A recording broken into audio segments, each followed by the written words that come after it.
use of medications or drugs that may impair judgment or ability while on duty. Do you see that prohibition? Yes, ma'am. And do you see the condition there on number 6 that says while on duty? Yes, ma'am.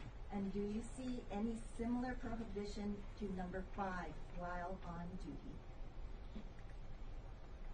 This is our on-duty policy. Mr. Deedy, do you see any prohibition in number 5 that says only while on duty? This is why they say, or prior to being armed, sufficient to impair an agent's ability to perform his duties. They're speaking about being on duty. You can't apply some activities to on duty and others not. This is how we're trained. This is how it's explained to us. Mr. Deedy, do you see any similar prohibition in number 5 as you see in number 6 while on duty? I do not see the words while on duty. Okay. Mr. Deedy, you were here for Mr. Gobus, Special Agent Gobus's testimony, correct? Yes, it was. And Special Agent Gobus was the State Department's designee with respect to policy, correct? You mean while at trial?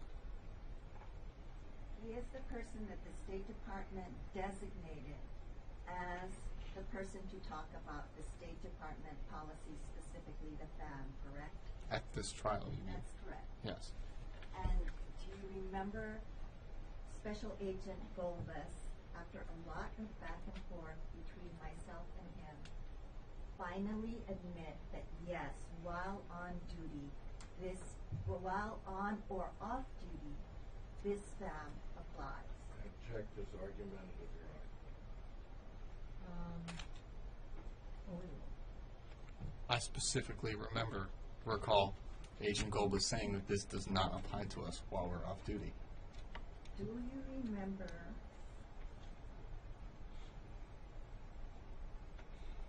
my question to him?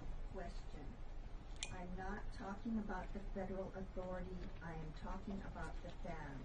I am asking you, under the FAM, State Exhibit 31 that we've introduced into evidence, if you are a special agent with the United States State Department and you are off duty, are you saying that you are allowed to drink as much as you want while you are armed?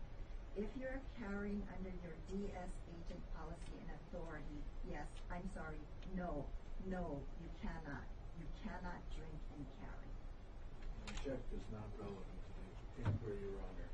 The question goes to as much as you want. That's not the question that Agent Deedy, and I ask the court to disallow. Overrule. For the jury to decide. May I please see the transcript? Referring specifically to pages 109 to 110, questions starting on line 18 of 109. So this is not his entire transcript? Questions starting at 18 on 109 out to line 2 of 110.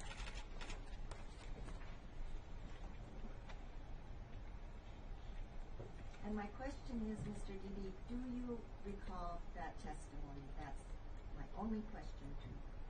I recall his entire testimony, and this specific section you're reading, he said that no, we may not drink as much as we wish, which would be against federal law, and also that it would be against if we were carrying under State Department policy. And there is a State Department policy that pertains to carrying your issued firearm while off duty, which is the DS broadcast from the director, the 24-hour carry that allows us to carry that specific firearm off duty.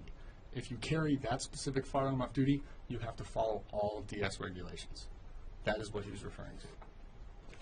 Mr. Deedy, do you or do you not remember him testifying as I read to you? Yes, I do.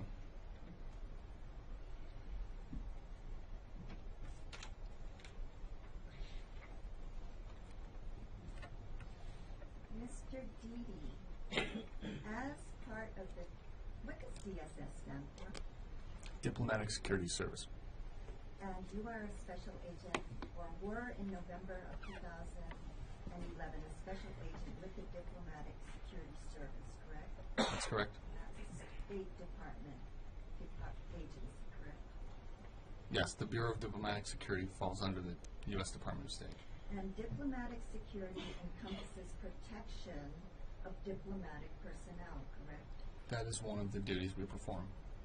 And would you agree that the Secret Service, which provides protection for the President and Vice President of the United States of America, as well as other foreign heads of state, is the preeminent federal authority for providing diplomatic security and protection? I object as argumentative.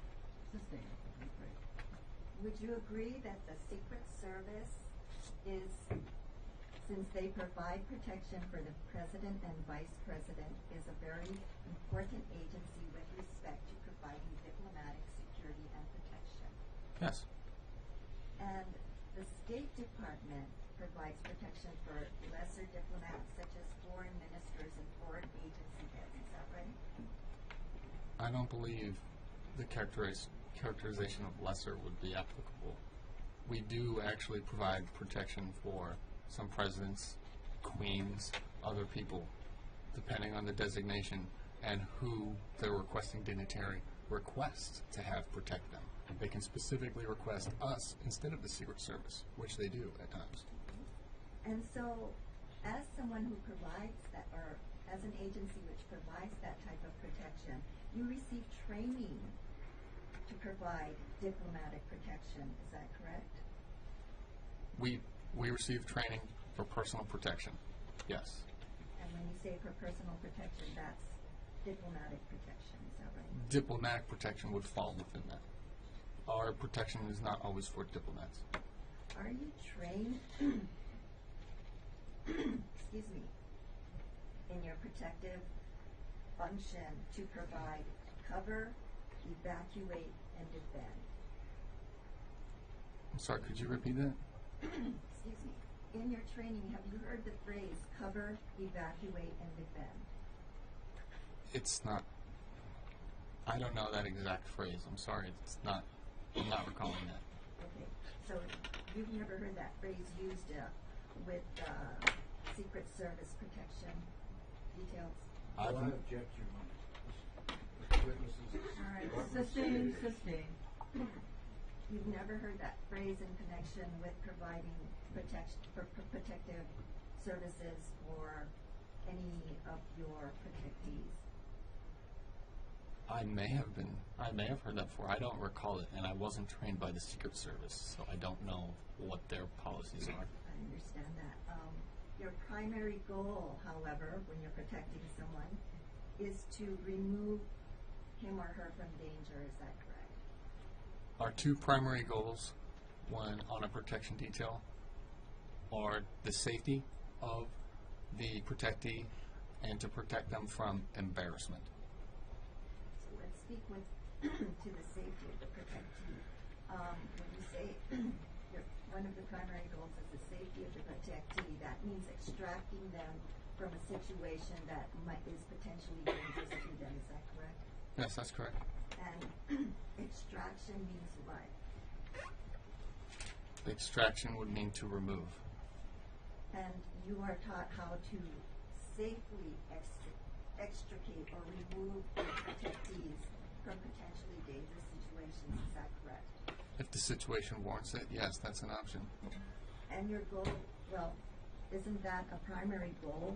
If the situation is dangerous, you want to get them out of that situation as soon as possible.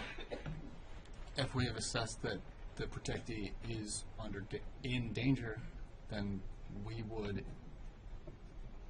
There are many different options. Extraction or removal is an option. Protect and cover is another. We're taught to form what we're called like a turtle shell. If there's someone firing, we just put our bodies in front of them and absorb the bullets. There are many different options. Isn't your first goal, however, to evacuate if possible? I don't believe that that's our first primary objective. whatever your primary objective is, the goal is not to engage in conflict unless there are no other options. Isn't that right? No, I don't believe that's the exact way we're trained. What are you trained with respect to conflicts and your protection of a dignitary? Well, I object, Your Honor. This is politics in this case, and irrelevant. What's the training? In referring to one of the topics that we're trained at DS is get off the X. And depending on your situation, if we have a principal officer, a designated dignitary, someone we're protecting, one of the things we hear is get off the X. And depending on how many people you have on the detail, the agent in charge or the shift leader would assign some agents to remove the dignitary, while other people would engage the threat depending on what the threat is. Mr. Deedy, you just brought something else up. On these protective details, you are working with a team of people, is that right? Not always, no ma'am. You're working by yourself in a protective detail? Yes, it's possible. Have you ever Well- worked by yourself in a protective detail prior to November 5th, 2011?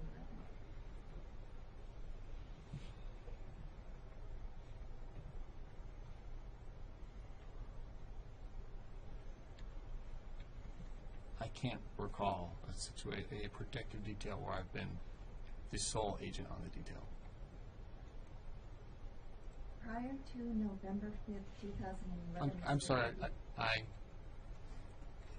there's different ways to look at it. If you're saying the sole person that's with the protectee, then yes, I would be the sole person with the protectee. When I worked in protective operations in Baghdad as the agent in charge, I was very often the only person that was allowed to be within an area in a specific Iraqi building with that person. However, I had other agents on the periphery, or I'm sorry, not other agents, other security personnel that I could contact if I needed assistance. You had backup. There's always backup available in some manner or another. Mr. Deedy, as of November 5th, 2011, had you ever in your less than 2 years as a special agent had to use deadly force before November 5th, 2011? Prior to November 5th, 2011, I have been in deadly force situations, but I had never fired my gun at anybody.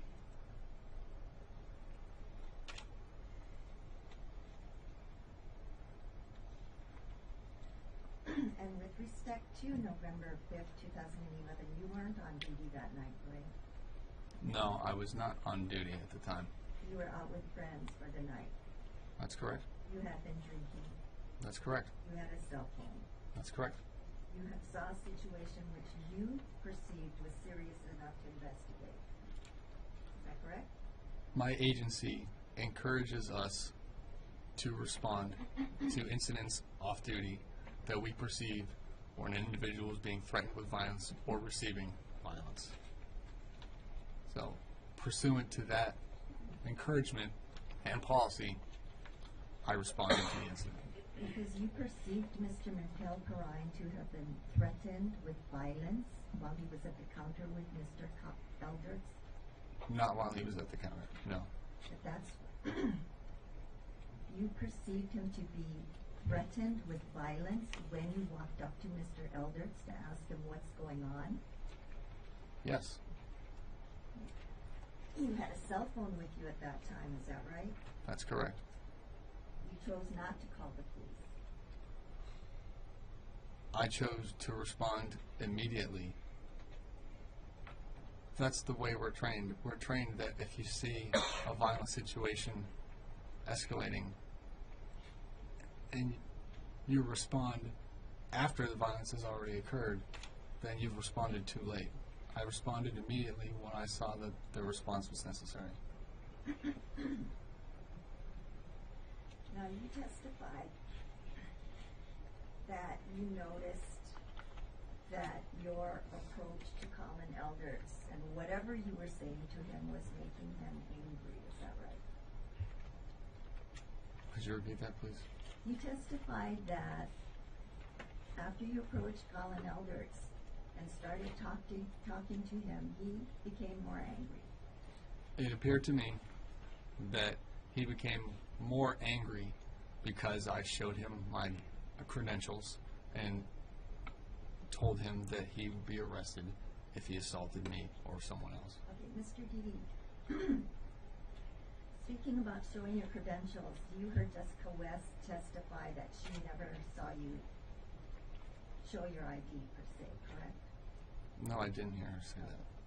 So are you saying you heard Jessica West say that she saw you produce your ID? I don't recall her exact testimony, but I recall her saying she recalls or remembers when I pulled something like a black wallet and presented it to Mr. Elders, and that she didn't see the front side as I presented it.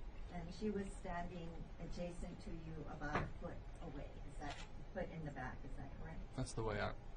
And Yes, within a foot of me. That's what I recall. And she had an unobstructed view of Mr. Elders, correct? She had an unobstructed view of Mr. Elders, I believe. And nobody else saw you present any credentials to Mr. Elders, did they? I object to the speculation about what others. With respect to the testimony that you heard in this court from witnesses who were there, nobody else saw you present credentials, correct? Nobody else was at that table. No, I did not hear anybody else testify that they saw that. Adam Gutowski was at that table, wasn't he? I don't believe he was there when I pulled them out. Adam Gutowski never saw you identify yourself, correct? No, he didn't. And Shane Medeiros never saw you identify yourself. I believe he did. Shane Medeiros testified that he did not. That's correct. He testified that he didn't, but I believe he did. And Mr. Bird did not see you identify yourself, correct? Mr. Bird had his back turned and was at the counter while I did that. And nobody heard you say anything about being a police officer, correct? I believe that Mr. Elders and Mr. Medeiros heard that. Jessica West didn't hear that. Jessica West, as I recall her testimony, does not really recall anything that was said. And Adam Gutowski doesn't remember that. Adam Gutowski was not there when I did that. And Rosalinda Soriano did not hear that. Rosalinda Soriano, if you look at the tape, had her back turned away from me when I did that. And Gwendolyn Salzbrunner did not hear that. I don't know what she was doing at the time, but she did testify that she did not see or hear that. And neither did anybody from the booth where Taylor L. Young was seated. Taylor L. Young did not hear that, correct? I believe from their testimony, the first time that they noticed us was as Mr. Elders was standing up, which was after I showed my credentials. Mr. Deedy, Taylor L. Young did not hear you identify yourself as a police officer, did she? No, that's correct. And neither did Shane Medeiros. Excuse me, and neither did Joey Keene. I don't remember if he was asked that, but I don't think he did. Nope.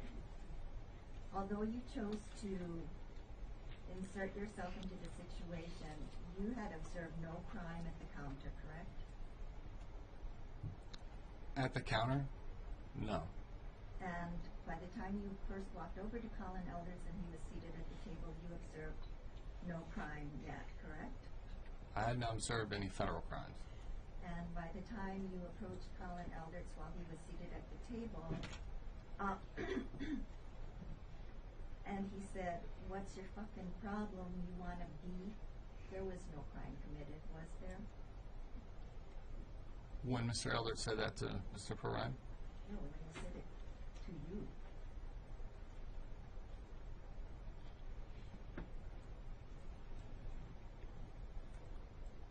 I do not believe there was a crime committed at that point. And at that point, Mr. Deedy, when you approached him, you had a gun, correct? That's correct. You had a badge, That's correct. and you continued to engage the unarmed Colin Elders, correct? I did not know he was unarmed.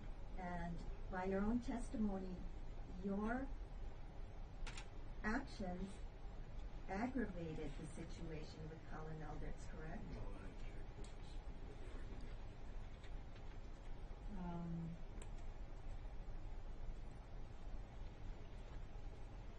Do you understand the question? Yes. Our agency encourages us. Mr. Deedy, I'm asking you a specific question. Can you please answer that? Well, I object, Your Honor. What was in the mind of another person, whether they were aggravated as a Is this result from of the defendant's point of view? What he saw and heard. Our agency encourages us. Mr. Deedy, yes or no? To me, this is not a yes or no question. There's many Then- things that went into what happened. Mr. Deedy, then your attorney will certainly be able to follow up. My question is very simple. Could you repeat it? Your actions, as you testified to, seem to aggravate the situation, correct? My actions seem to aggravate Mr. Elders.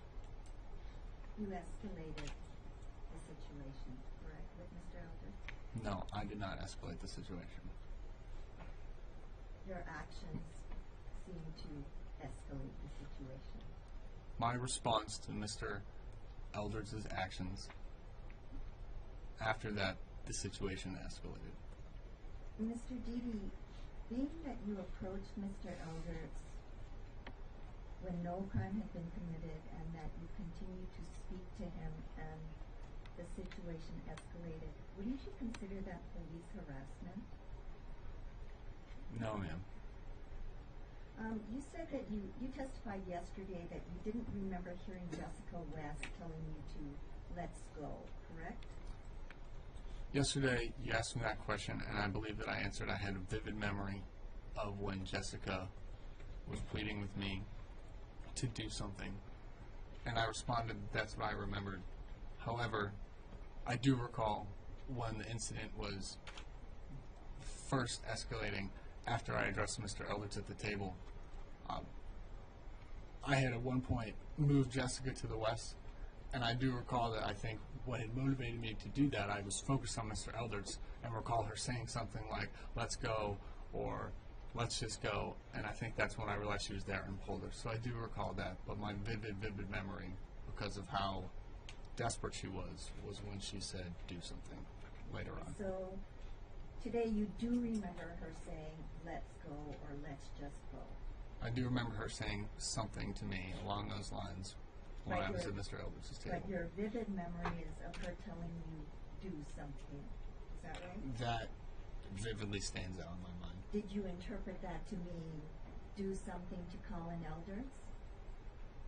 It was a cry of desperation, a help. It was at the time around when Mr. where when things had become physical with the men on the other side of the restaurant, and she was pleading to me to do something. I can't put myself in her mind and ask what it was. Deedy, did you interpret that to mean that you should do something to Colin Elders?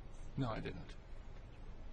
Did you interpret that to mean that you should shoot Colin Elders? No, I didn't. I interpreted it to mean do something to stop this situation. Can we now continue? Excuse me.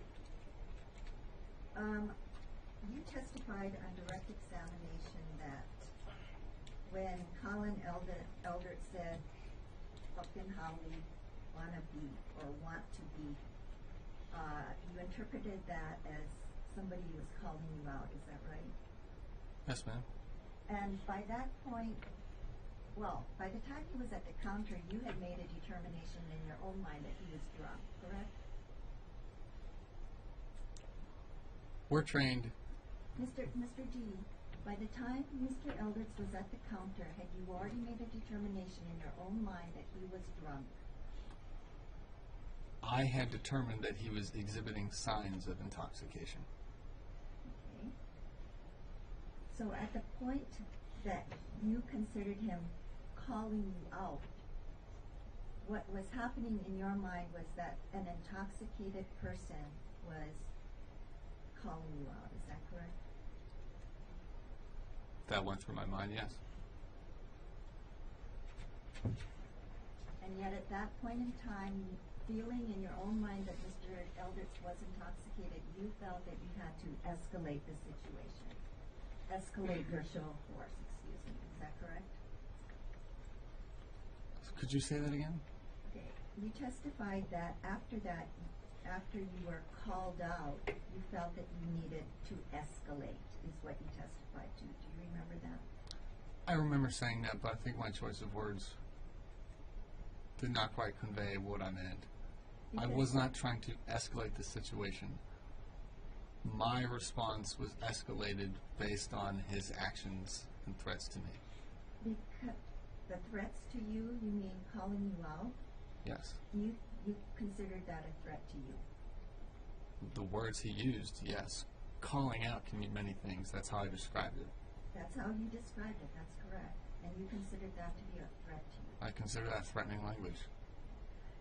And you said now today that you misspoke and that you really did not mean to escalate.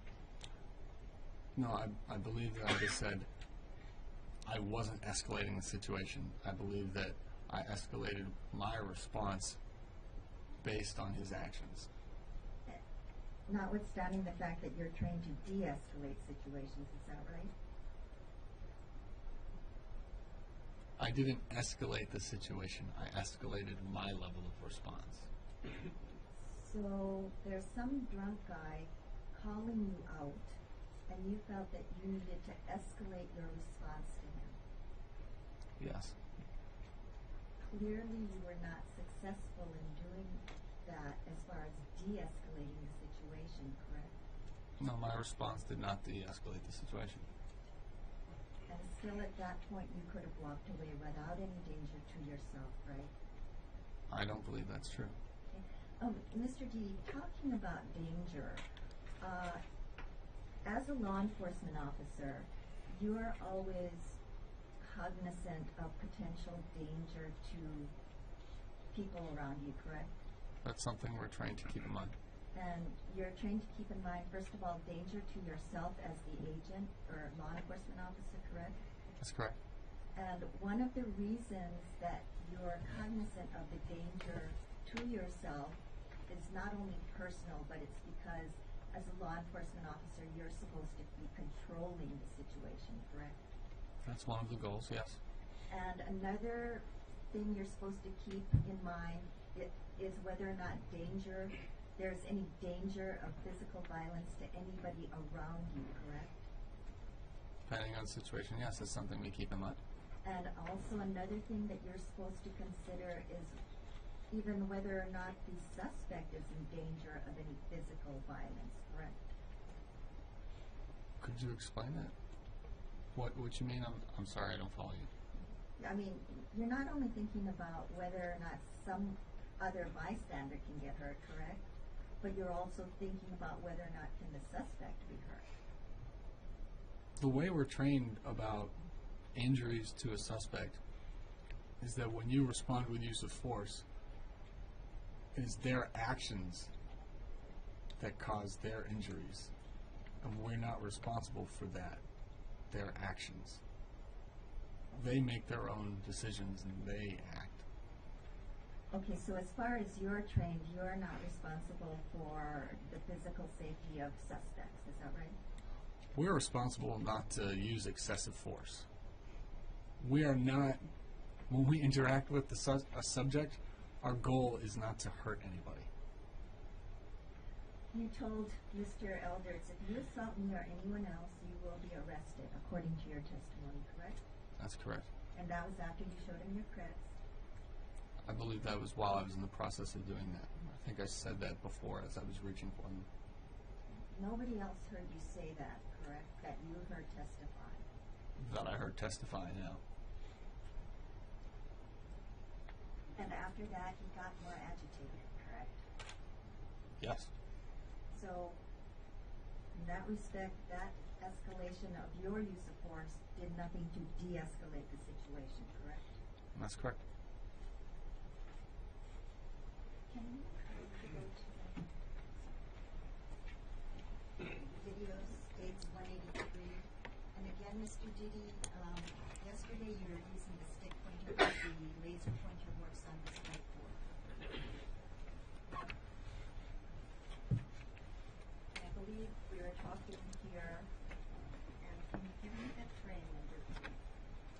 This is 2:41 and 13 seconds. And this is the cashier's view.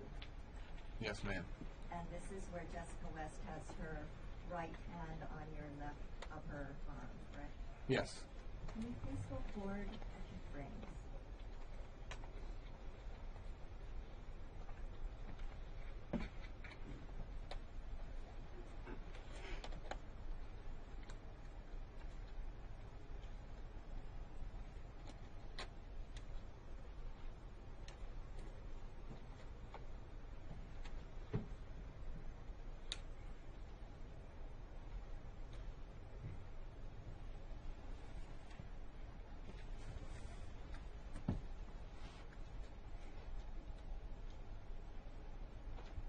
Stop. Can you have the time, please? 2:41:36. And this, I believe you testified, was when you kicked Mr. Gelderts, right? Yes, my right foot is in a kicking motion here. And you remember doing that. Yes, I do. And this is the first physical contact between you and Colin Elderts, is that right? Yes, ma'am. And you explained in detail the training about this kind of kick. Do you remember that? The training that you had? I believe so. And you also heard Mr. Amiano testify about what kind of kick this is. Yes, ma'am. And I believe Mr. Amiano testified that this type of kick, you try to keep it low, correct? There are different ways to use it, but low is a good way to use the kick. And the reason he said that you keep it low is because you don't want whoever you're kicking to grab your leg, correct? That's correct. And in this instance, your kick was not as low as it should have been, correct? He moved in very quickly, so it caught him high. And higher than what you're trained to do with this kick, correct? Higher than where I was aiming. So you missed your mark with this kick. He came in very quickly and it did not hit the mark. And you're saying that at this point in time, he was able to grab the slipper off your foot, Yes. and to you that indicated that he had training. It was something that I had to consider at that point. Well, aren't you trained that a person being kicked will naturally try to grab the foot or leg of the person doing the kicking?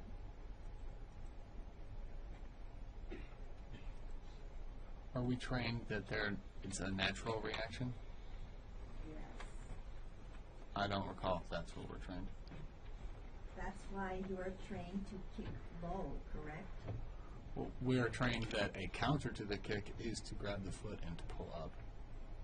The reason you are trained to aim your kick low is to prevent someone from, the person that you are kicking, from grabbing your leg or foot, correct? Yes, that's correct. But the fact that Colin was able to grab your misplaced kick, grab the slipper from the foot of your misplaced kick, indicated to you that he had training. I don't believe it wasn't a misplaced kick, but it did not hit the intended target as he moved in too fast. And I did not conclude that he had training, but I considered that he may. Can you go there, please?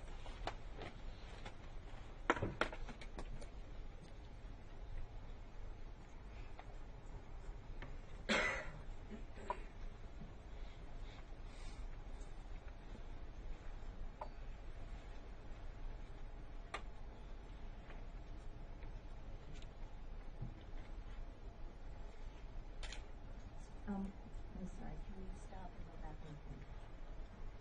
Please read the time. This is 2:41:50. Okay, and Mr. Deedy, Jessica West is directly in front of you with her left arm extended and touching you, correct? Yes, ma'am.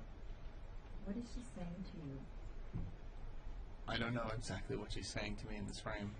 However, it was around this time that I had the memory of her saying, "Do something." Is she pushing you away from Colin Elderts? I don't believe so. Is she pushing you in the direction of, well, let's just say the other direction of the McDonald's? I don't recall Jessica West ever pushing me. Okay, can we go ahead one frame, please? And please read that time. 2:41:51. You have moved back towards the other direction and the counter from the previous frame, correct? Yes, I've stepped back. And Jessica West is still in front of you. Yes, she is, and she's turned towards the direction of the ADA door. Okay. And can we go one frame more, please? And please read the time. 2:41:53. And Jessica West is still in front of you. Yes, she's in front, slightly to the right. In fact, she's directly in front of you, correct? No, ma'am. No. How close to you is she standing? She's very close, and she is in front of me, but she's not completely square with me. And I believe this is where you say that Adam Butowski was punched by Colin Elders, correct? It was around these few seconds. The next frame, I believe, is when Adam is being driven back towards in the direction of the ADA door. I don't know if this is the frame where he's being punched. I can see their two bodies together. I don't know if this is the punch. Okay, when you say their two bodies, you mean Colin Elders and Adam Butowski, correct? Yes, and I can see Mr. Elders' arm raised towards Mr. Gutowski's head, but I don't know if that's the punch. And can you see Mr. Butowski's arm raised towards Colin Elders' head? No, I see his arm lower below Mr. Elders' elbow. That's Mr. Gutowski's arm. Okay, so kind of, is it on his arm or is it on his body? It looks like it's around his waist area, His waist area. his midsection. That's your perception of this frame.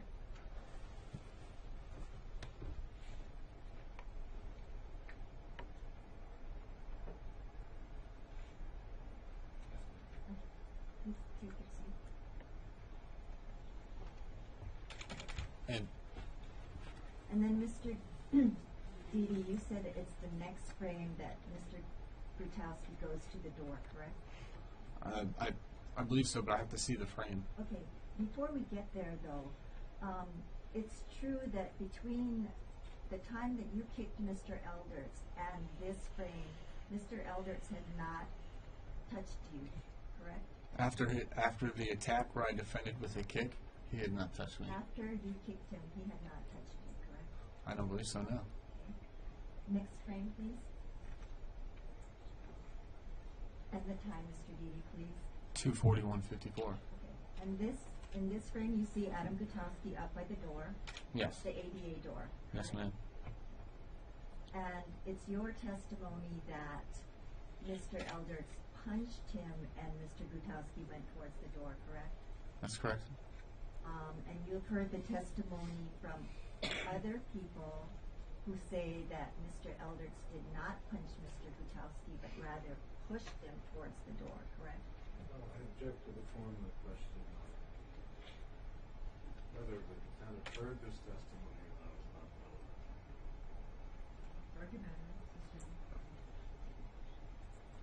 Mr. Deedy, Mr. Bird is standing where in this frame? This is Mr. Bird on the other side of this machine. Okay, and Mr. Job is standing where? Right here. And with respect to, excuse me, what is Jessica West doing in this frame? I don't know exactly what she's doing. I think I said a few moments ago, this time frame is when I remember her saying, do something. Okay. And you don't remember her in this time frame saying, let's just go? No, I don't remember that. Okay. Can we go ahead another frame, please? And then Mr. Deedy, please tell us the time.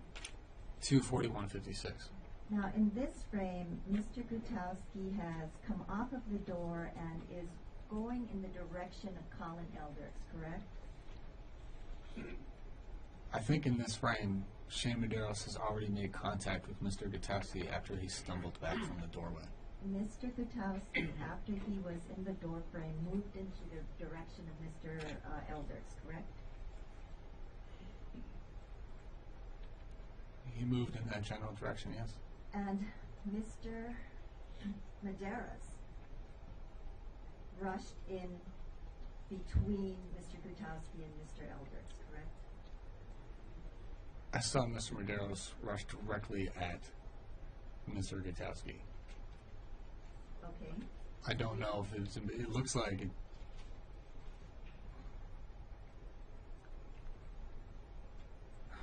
Could you ask, I'm sorry, could you ask that again? Yes, I will. So as Mr. Gutowski was traveling in the direction of Mr. Elders, Mr. Medeiros went in and intercepted them, correct? No, that's not how I would characterize what happened.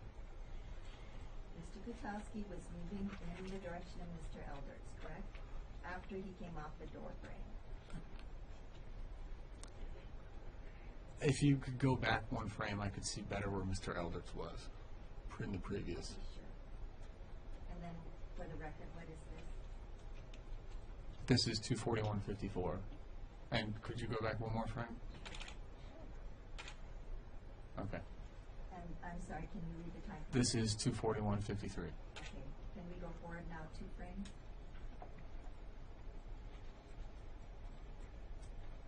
$241.56. Okay, is that helpful to you? Yes, it is. So after Mr. Medeiros, excuse me, after Mr. Gutowski came off of the door frame, he was moving in the direction of Mr. Elders, correct? Mr. Elders has now actually moved back towards the entrance a little bit, and Mr. Gutowski, after stumbling forward, stumbled back to the same direction where he had come from when he was hit. And it's Mr. Medeiros that rushes in to intercept Mr. Gutowski, correct? I believe the word that Mr. Medeiros used was intercept. I perceived it as an attack. Mr. Deedy, it's now Mr. Medeiros and Adam Gutowski who are in contact with each other, correct? Yes, that's correct. So after Mr. Elders did whatever he did to get Mr. Gutowski towards the door frame, Mr. Elders never moved towards Mr. Gutowski after that, did he? Within these 2 frames, no. In fact, he moved back, as he just pointed out, correct? Yes, it looks like he has stepped back slightly. Can we go forward, please? Oh. I'm sorry, can we go back to that same frame? And this again is still 241.56, correct, Mr. Deedy? That's correct. Jessica West has her left hand on your left arm, correct? That's correct. Was she trying to restrain you at this time? I don't know what she was trying to do. You did not pay attention to her, is that right? I was moving forward towards Adam as I saw him get hit and stumble forward. And I don't recall Jessica reaching out to me. do you recall seeing this woman here, and I'm pointing to the woman that's just to the left of Jessica West and between Jessica West and Shane Medeiros? At this moment, I was focused directly on Mr. Mr. Medeiros and Mr. Gutowski. Okay, so is that a no? At this particular moment, I don't believe so. So at this particular moment, you did not notice this woman who is pictured between Jessica West and Mr. Medeiros, correct? I don't think I was watching. I was not looking. No, I was not looking at her as I stepped forward. Please continue.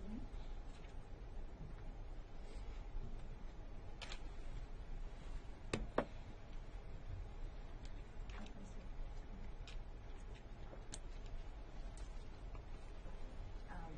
stop, please. The frame number. 2:42 and 0 seconds. And this is the frame that shows what happened after Mr. Elders tackled you, correct? This is the frame as I'm going down to the ground after Mr. Elders attacked me. You said he tackled you, right? I believe I said the best way I could describe it was a spear tackle. And that's a tackle, right? That would be a form of tackle, yes. So this is after Mr. Eldert's tackled you, right? I don't know exactly what he did. It was very fast. What? He attacked me, got me, and then I was on the floor. Well, you described it as a spear tackle, and now you're saying you don't know exactly what he did? Well, I don't know exactly what he did. I described it as a spear tackle based on what I see in the video. He didn't punch you, did he? I don't know if he punched me. You don't remember him punching you. I remember him making contact with me and me hitting the floor.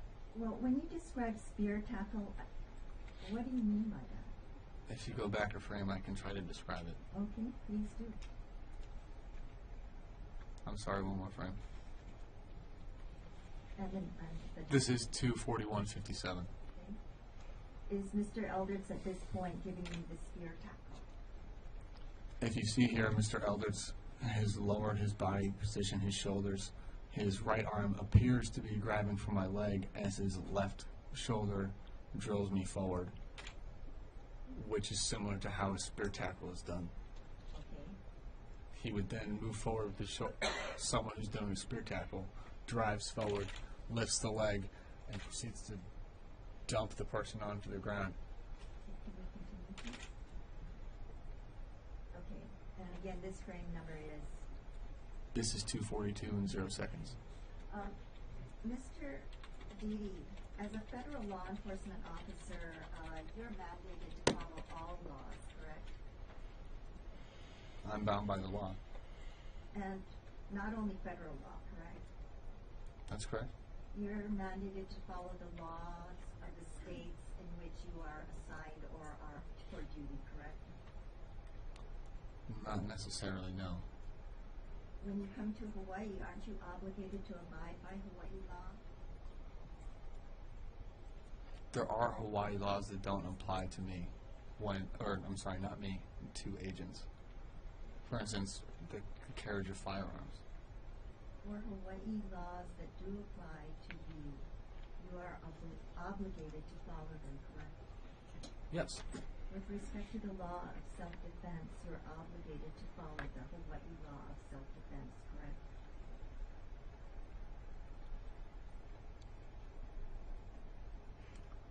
When I'm acting as a law enforcement officer, I'm obligated to follow my training in the laws, federal laws.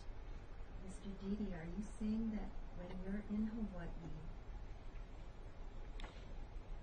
you are not obligated to follow the law of self-defense? Check. This calls for legal conclusion about the application of law. Hang on. Here's the statement. Do you even know what the Hawaii law is on self-defense? Same objection. Your Honor? Do I currently know what the Hawaii laws of self-defense are? As of November 2011, did you know what the Hawaii law was on self-defense? On November 5th, 2011, I knew what the federal laws pertaining to federal officers acting in the line of duty, in the scope of their duty, and for defense were. I did not know what Hawaii statutes were. Mr. Deedy, as of November 2011, did you know what the Hawaii law was on the defense of others? No, I didn't. Can you continue, please?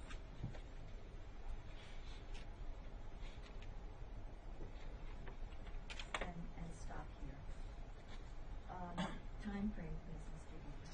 Deedy. 242:03. Now, after you were put on the ground by Mr. Eldertz, he then turned around and went towards the ADA door, correct? Yes. He did not stand over you and punch you while you were on the ground, correct? I don't believe so. He did not stand over you and kick you while you were on the ground, correct? I don't believe so. In fact, once you fell, he turned around immediately, correct? I believe so.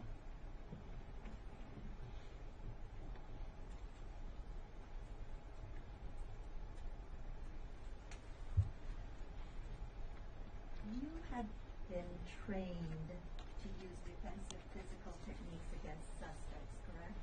Yes, ma'am. And you have been trained to use intermediate as well as deadly force options, correct? Yes, that's correct. And you thought that Colin Elderts was inebriated at this time? I believe that he was possibly under the influence of alcohol and also stimulant drugs. And notwithstanding your training and Colin's condition, he was still able to put you on the ground. Oh, yes, he was very strong. Now, you justified pulling your gun and pointing it at Colin Elderts by saying that he was kicking your friend, correct? That was one of the reasons why I pulled my weapon. Right, and I think yesterday you testified that you had been assaulted twice by Mr. Elderts by this point in time, correct? Physically, yes. And we saw the first assault here when he knocked you to the ground. What was the second assault? No, being knocked to the ground was the second assault. What was the first assault? When he attacked me and I defended myself with a kick.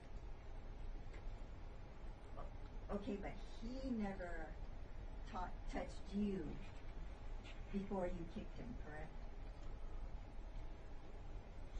I believe I described at that point was when Mr. Elderts quieted down, the sort of calm before the storm. He gathered himself, moved into position, clenched his fists, and moved in quickly to strike me.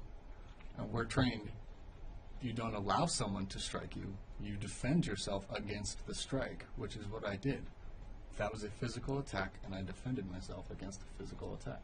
Okay, so that's what you're counting as the first, and then the second physical assault was when he put you to the ground.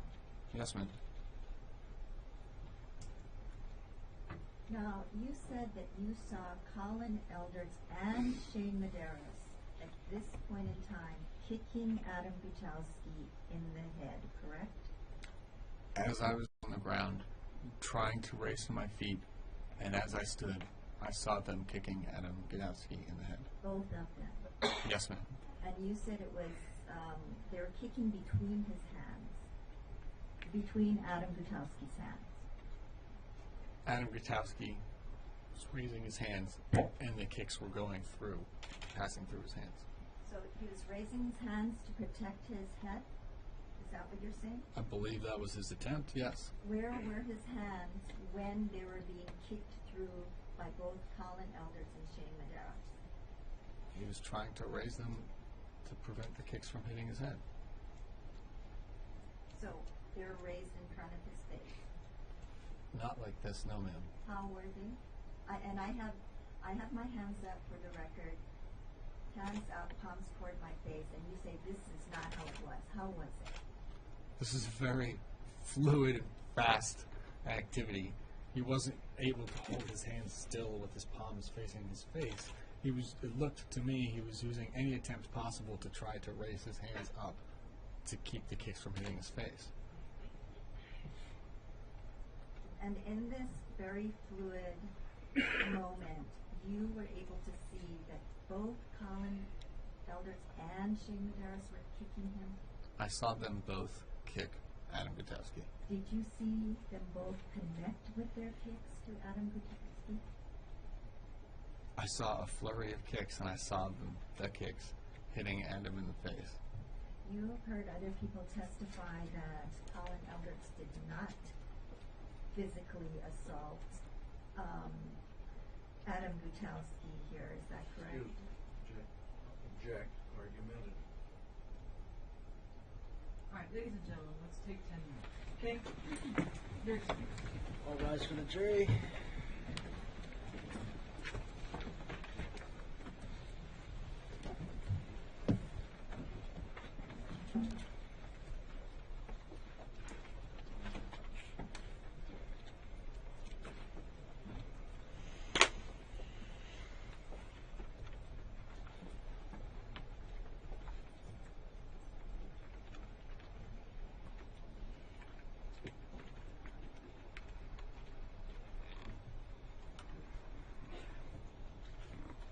jury is left, the counsel and defendant are present. Anything more for the record on the objection? I think it is, actually. Final line. Yeah, I believe that the state should have an opportunity to question this particular witness or any witness about what other witnesses testified to.